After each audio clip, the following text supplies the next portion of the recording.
Buenas, buenas, buenas, buenas, buenas. Bienvenidos nuevamente a este canal.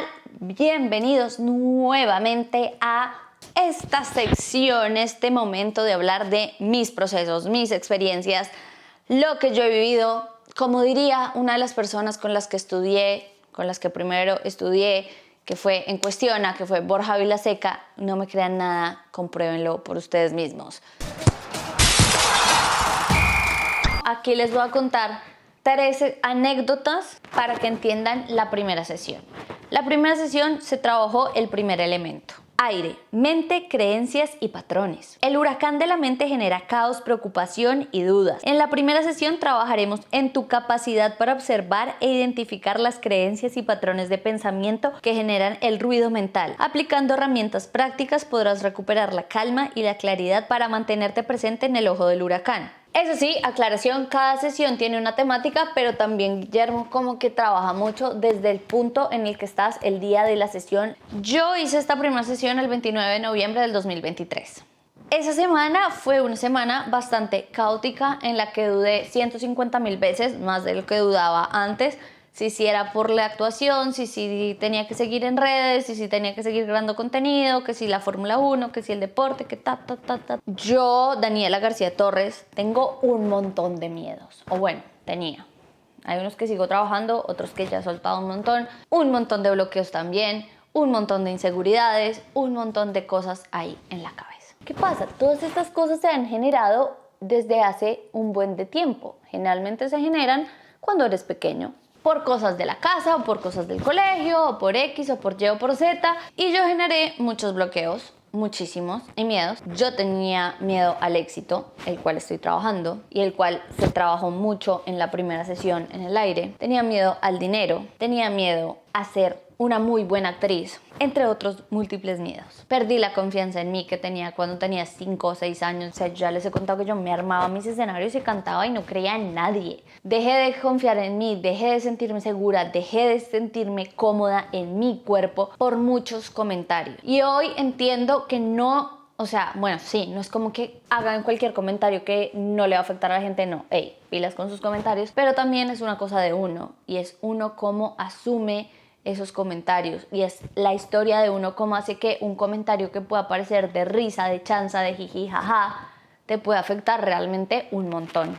Muchas veces en el colegio o con tus primos cuando eres pequeño se hacen comentarios que realmente no se hacen con ganas de herir, pero es que no sabemos el background o cómo un suceso específico afectó a una persona diferente a otra. Cómo de pronto un suceso a ti te bloqueó y a esa persona la potenció. Entonces hay muchas cosas y muchos factores que influyen a la hora de tu personalidad, de tu desarrollo, de tus procesos, y a mí hubo muchos comentarios que me generaron muchos de estos miedos y que yo asumí como verdades absolutas, como el que yo nunca iba a lograr nada por talento sino solo por mi familia, que es una cosa que ya les he hablado un montón y la que estoy trabajando, porque al final la gente va a decir lo que se les ocurra decir y yo no puedo seguir bloqueando mi carrera por ese miedo a lo que piensen los demás. Ni siquiera es una cosa que mi familia me ha impuesto. O sea, siempre han sido como tú haz tu carrera, y siempre me han enseñado que ellos me pueden abrir una puerta, pero la que se tiene que ganar el puesto soy yo, nada más. Ya he dejado de tener ese miedo a que me digan, Dani, hay casting. O sea, yo no quería ni siquiera que me dijeran que había casting, porque yo no quería que dijeran que yo me lo había ganado por mi familia. Y amigos, no es así. Y si mi familia me ha llenado un terreno gigante en una industria, ¿yo por qué me voy a negar la posibilidad de que mi papá me diga, Dani, hay este casting? ¿Por qué? No. Porque al final la que vaya a hacer el casting soy yo. Y si sirvo o no sirvo para el personaje lo decide el director y el asistente de casting. Y como me dijo una amiga, te pueden escoger porque encajas en el personaje, porque quedas bien con el resto del elenco, porque les gustaste, porque les gustó tu acting, porque eres amiga, porque no eres amiga, porque por 20.000 razones puede haber un sí y por otras 20.000 razones puede haber un no. Entonces he decidido en mi vida dejar de tener como principio que no recibo ayuda, porque es que a mí me cuesta recibir y me cuesta pedir ayuda, y no, mis cielas, no puedo con todo yo sola. Y está bien aceptarlo, y está bien pedir ayuda, y está bien recibir, porque todos nos merecemos recibir y todos damos y todos podemos pedir ayuda. Está bien pedir ayuda, es algo que a mí me ha costado entender y que aún me cuesta hacer, pedir ayuda. Entonces eso ha sido una cosa. Pero ¿qué pasa? No solo era eso. Entonces a mí me daba miedo ser buena actriz porque ser buena actriz significaba que te volvías arrogante, egocéntrica, egoísta, mejor dicho, que mirabas por encima del hombro a todo el mundo. Y no es así. Una profesión no cambia tu esencia. Que tú seas actriz no quiere decir que eres más o menos que nadie. Pero yo creía que sí y que me iba a quedar sin amigos por ser actriz. Y eso se los contaré cuando les empiece a contar toda mi historia en la actuación. Pero eso no vino solo. Vino el miedo al dinero. Y el miedo al dinero también viene relacionado con miedo al éxito y con miedo a la muerte. El miedo a la muerte va más en la segunda sesión porque lo trabajé más. Miedo al dinero. Porque hay una cosa que tener dinero es malo y no tenerlo también. ¿Por qué? No sé. Que entonces, si tienes dinero también cambias, entonces ya no vas a hacer los mismos planes, entonces ya no vas a quedar con la misma gente. No, si tú quieres quedar con la misma gente, quedas con la misma gente. Y yo siempre me he llevado bien con las personas que, dígase de alguna manera, son estrato 1 y con las que son estrato 6. Yo nunca he diferenciado por estratos. Simplemente porque conecto con la persona a nivel energía, a nivel gustos, a nivel de todo. O sea, yo me acuerdo que yo era la más amiga de todos los equipos de fútbol, los que eran de colegios públicos y los que eran de colegios privados. Con todos los equipos me llevaba bien. Entonces, no entiendo por qué asumí que por una cosa que pasó en el colegio, le cogí un pavor a tener dinero. ¿Por qué no? Porque como que me iba a quedar sin amigos por tener dinero. ¿Por qué? Esto se los voy a resumir así de rápido. Y porque tiene mucho que ver, porque todo lo que trabajo en esta sesión va muy relacionado a los carros. Y mi vida se ha visto muy marcada por los carros y por acontecimientos en un carro. En la Fórmula 1 yo ya les conté una gran parte y la conexión que yo tengo con mi papá gracias a los coches. Y yo he sido testigo de que mis papás han ido mejorando su estilo de vida a lo largo que yo he ido creciendo. Mi papá soñaba con ser mecánico.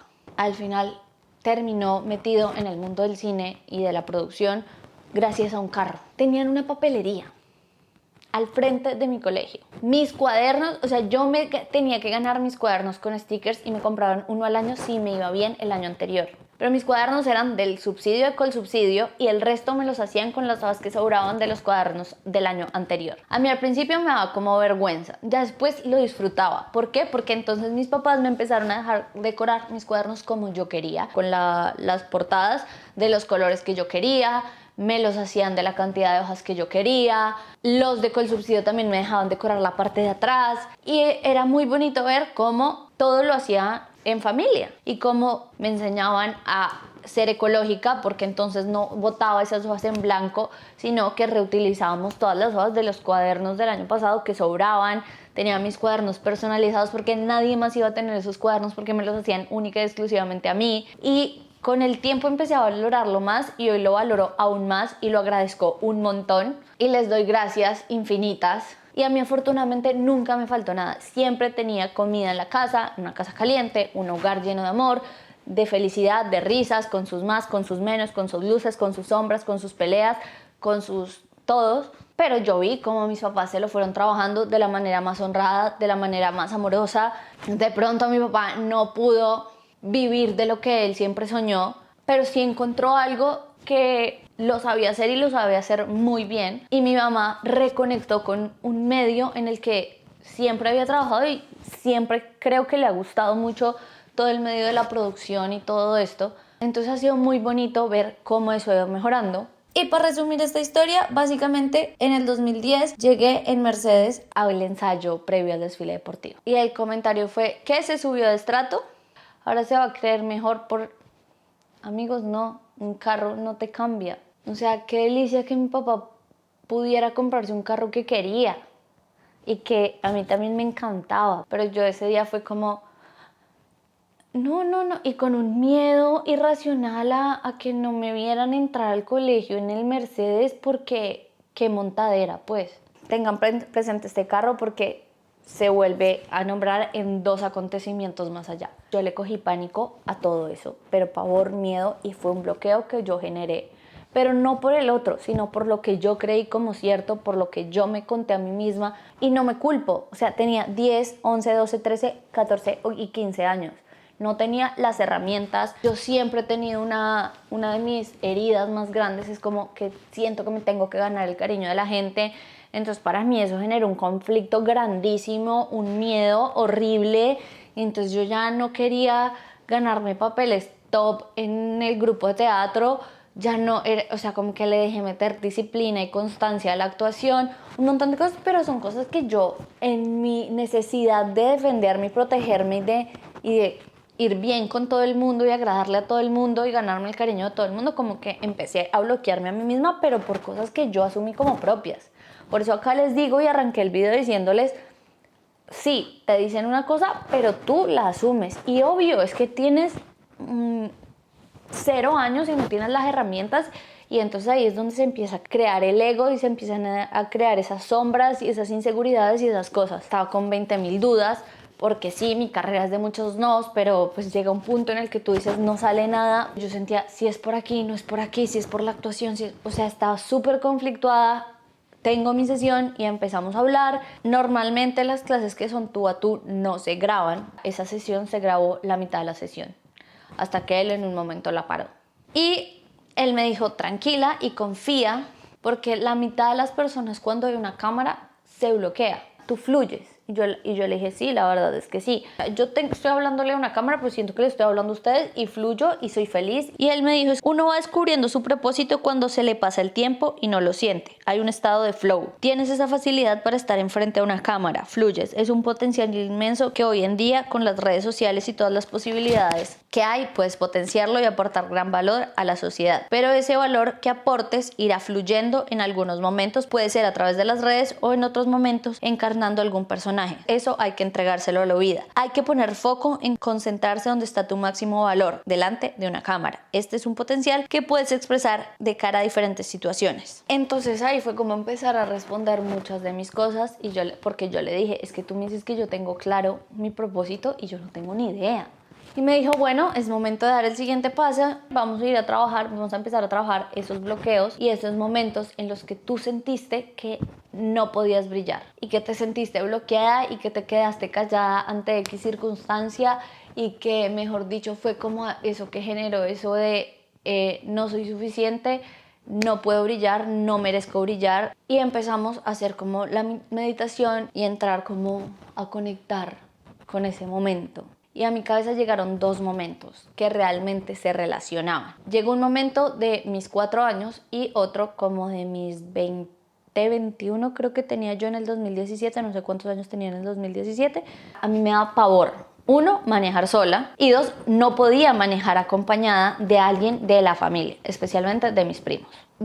Yo saqué el pase a los 16, tuve que hacer 3 cursos más a ver si me daba confianza salir yo en el carro sola. Una persona que trabaja con mi papá siempre me acompañaba y él se devolvía con el carro, pero yo no era capaz de coger el carro sola, no era capaz. Empezamos a entrar en el momento, estábamos en el Cocuy, un viaje de toda la familia, estaban mis primos. Mi papá ya se había cansado de decirme, Dani, maneja tú sola, coge el coche sola, coge el carro sola, sal sola, tal. Y ese día nos agarramos y me dijo, no más. No me importa que te dé pena con tus primos, que lo que sea, que ellos manejen mejor, a mí me da absolutamente igual y tú empiezas a perder el miedo. O sea, prácticamente me obligó a manejar. Y él siempre me da mucha confianza. Y yo le dije, bueno. Y yo dije, vamos mi papá, mi hermana y mi mamá y yo, rela. Cuando se subió uno de mis primos atrás, para mí era una presión horrible. Yo estaba atacada, tenía el corazón acá, todo mal. Y empezamos a ir como hacia un lugar donde en el Cocuy la carretera literal es milimétrica, hacia un lado tienes abismo y hacia el otro piedra, o sea, no puedes hacer un movimiento mal. Yo ya iba atacada de los nervios, cagada del susto, con la presión de que estaba mi primo ahí, con los nervios de mi mamá, pero porque por naturaleza no le gusta ir de copiloto. Y aparte íbamos en caravana, entonces yo tenía que ser milimétrica pero no perderle el ritmo a todos. Yo estaba sudando horrible. Pero lo peor no fue todo ese vuelto de montañas así hasta llegar. No, lo peor fue llegar y parquear. O sea, cuando yo les digo que yo me esperaba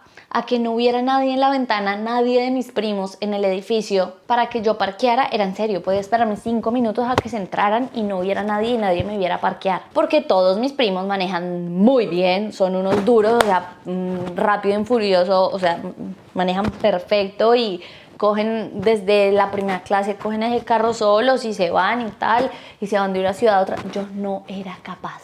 y me toca parquear enfrente de ellos. Y no pude parquear a la primera porque, obvio, Daniela no era capaz de coger el carro y practicar parquear. Y si no practicas, pues nunca vas a mejorar. Y no pude.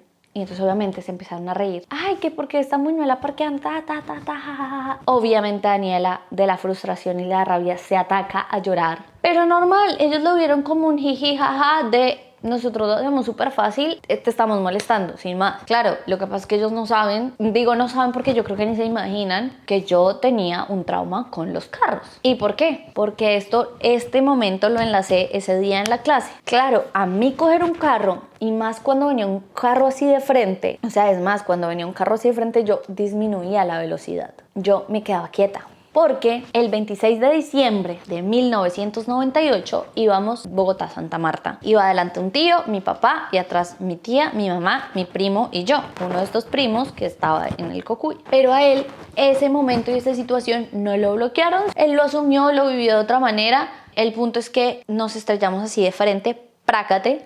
El carro quedó en pérdida total. Dicen que prácticamente es un milagro que hayamos quedado vivos. Y a mí me bloqueó un montón. Es más, yo ese día estábamos preocupados de cómo íbamos a responder por ese carro porque el carro ni siquiera era de nosotros, sino de otro tío.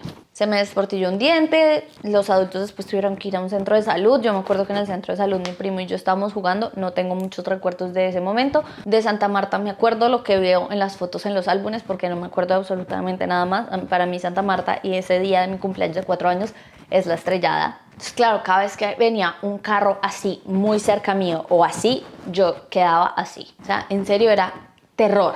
Y claro, empiezo a trabajar con Guille ese momento del Cocuy que me lleva a ese accidente. Y he estado trabajando mucho con todo mi linaje familiar. Yo sentí cuando estaba trabajándolo con Guille que el que nos había cuidado era mi abuelo materno, con el cual yo no tuve mucha relación porque no lo conocí. Eso sentí yo ese día. Un mes después, como el 22 de diciembre, que yo hablo con mis tías, esta parte ya se las cuento más a fondo en 21 días para tu mejor versión, mi tía me dice, es que el hermano de Alfonso, uno de los hermanos de Alfonso, murió en un accidente de coche. Mi abuelo Alfonso fue a recoger el carro a la casa y se fue corriendo a buscar a su hermano o a ir al punto del accidente. Y ahí, ese momento, yo hablando con mi tía, yo tuve como eso que llaman epifanía o como un aha moment, diría Oprah, de no fue mi abuelo, fue mi tío abuelo Rafael el que estuvo ahí cuidándonos porque mi abuelo seguía vivo en el 98. Y ahí entendí que yo tuve un angelito y tengo un angelito y tengo muchos angelitos y que mis guías y mi clan me cuidan un montón porque él estuvo ahí y nos cuidó, porque en serio es que decían que era un milagro que hubiéramos estado vivos. Las consecuencias para todos los que íbamos en los dos carros no fueron graves, afortunadamente, y gracias a Dios.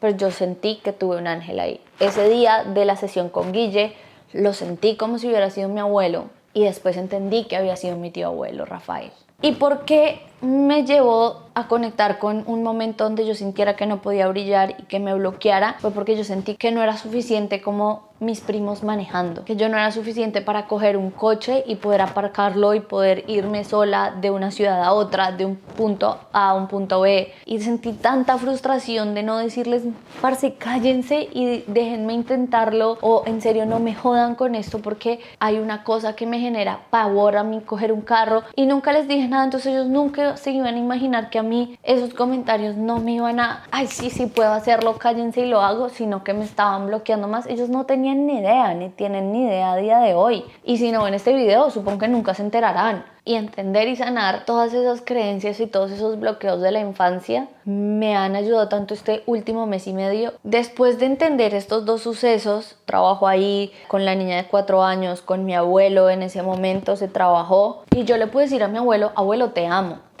y gracias porque por más de que no te conociera, por más de que hubiera pasado lo que hubiera pasado con mi abuela, con que tú te hubieras ido de la casa, te amo porque gracias a ti existo yo, y gracias a todo lo que ha pasado a nivel familiar, mi vida es como es y lo agradezco y lo suelto. O sea, suelto todas esas cosas que me bloquean y las agradezco y las honro ocupando mi lugar. Esto también lo entendí gracias a 21 días, pero como que todo lo enlacé. Y yo le decía, tenía mucha impotencia y sentía que yo no era suficiente para brillar y que no era suficiente, y que para mí el paralelo con los carros y con manejar es un paralelo con tu vida. Tú cuando coges un coche y vas manejando, estás transportando tu cuerpo y tu vida de un lado A a un lado B, y a veces no solo es el tuyo, sino el de muchas otras personas. Y es una responsabilidad grandísima. En ese momento, en esa clase, yo le decía a Guillermo, cuando tú te atreves a manejar y a llevar el carro de A a B, es lo mismo que cuando tú decides coger las riendas de tu vida y dices, yo quiero llevar mi vida por aquí y asumo la responsabilidad. Pero si evades coger y conducir tu vida y tener las riendas de tu vida, no vas a tener decisión alguna. Entonces yo hacía mucho el paralelo de manejar un coche, conducir tu vida, o como asumir la responsabilidad de ti. Para cerrar esto, le dije, para mí los carros han sido muy importantes porque han marcado puntos fundamentales en mi vida.